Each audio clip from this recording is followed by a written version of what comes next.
ইতিমধ্যে ঘোষণা দিয়েছে রাজনীতির সাজানো বাজারে মালিক হিসেবে কাজ করে সমাজের লক্ষ্যে যিনি কাজ করে যাচ্ছেন তিনি আমাদের প্রিয় অভিভাবক, যুব সমাজের আইডল, যুব সমাজের আইকন, রাজনীতি পরিচ্ছন্ন রাজনীতির তারকবহ আমাদের সাংগঠনিক অভিভাবক, আমাদের প্রান্তীয় নেতা, আগামী ঢাকা 2 আসনের কর্ণধার, আমাদের সাংগঠনিক অভিভাবক, জনতার এমপি, আমাদের লক্ষ্য তরুণ যুবক আমির বাজার, ভাগুরতা, তেঁতুলঝোড়া সহ প্রত্যেক জায়গায় আমরা খাস জায়গা দেখছি, জায়গা দেখছি এবং মাঠ তৈরি করার পদক্ষেপ আমরা গ্রহণ করছি। সম্পূর্ণ একটি আক্রমণ ডান প্রান্ত দিয়ে, দেখা যাক কি হয়। 5 নম্বর জার্সি পরিহিত খেলা সেন্টার করলেন, কিন্তু এখনো কিন্তু বিপদ কাটেনি, ফাঁকা জায়গা কিন্তু বল এবং চমৎকার ভাবে কিন্তু বল পাঠিয়ে দিলেন গোল লাইনের বাইরে। মনে বামুশের ক্রীড়া চক্র লম্বা করে বাড়িয়েছেন, উদ্দেশ্য ছিল সতীর্থ খেলার, শেষ মুহূর্তে কিন্তু বামুশের খেলা ডান প্রান্ত দিয়ে একটি আক্রমণ। অত্যন্ত গোছালো ফুটবল খেলা খেলছে দুটি দল, এখনো পর্যন্ত সেই কাঙ্ক্ষিত গোল কিন্তু আদায় করে নিতে পারেননি।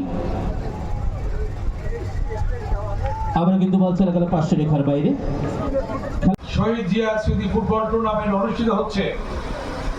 একদিকে ঈদের পরের দিন টুর্নামেন্ট, শহীদ জিয়া স্মৃতি ফুটবল টুর্নামেন্ট, আরেকদিকে এর পরের দিন আগামীকাল মহান স্বাধীনতার ঘোষক, বহুদলীয় গণতন্ত্রের প্রবক্তা শহীদ রাষ্ট্রপতি জিয়াউর রহমানের 45তম শাহাদাত বার্ষিকী আগামীকাল।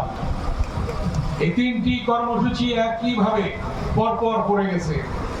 এই জন্য আমাদের বিএনপি অঙ্গ সহযোগী সংগঠনের নেতৃবৃন্দের অনেক কষ্ট করতে হয়েছে। আমি যখন কালকে রাতে 2টার সময় খবর নিলাম, তখনও দেখি এই মাঠে কাজ চলছে। আমাদের সম্মানিত বিএনপি অঙ্গ সহযোগী সংগঠনের নেতৃবৃন্দরা অক্লান্ত পরিশ্রম করে সারা রাত জেগে কাজ করে আজকের এই শহীদ জিয়া স্মৃতি ফুটবল টুর্নামেন্ট আজকে সার্থক এবং সফল করছেন। আবার কিন্তু ঢাকা ক্রীড়া চক্রের খেলোয়াড়দের নিয়ন্ত্রণে, ইউনিয়ন একাদশের নিয়ন্ত্রণে বল চলে গেল 500 রেখার বাইরে। আরেকটি থ্রি ঢাকা ইউনিয়ন একাদশের অনুকূলে 5 নম্বর জার্সি পরিহিত পগবা অত্যন্ত চমৎকার ভাবে বাড়ালেন বাম প্রান্ত দিয়ে। অসাধারণ বোঝাপড়া ভাকুতা ইউনিয়ন একাদশের খেলোয়াড়দের,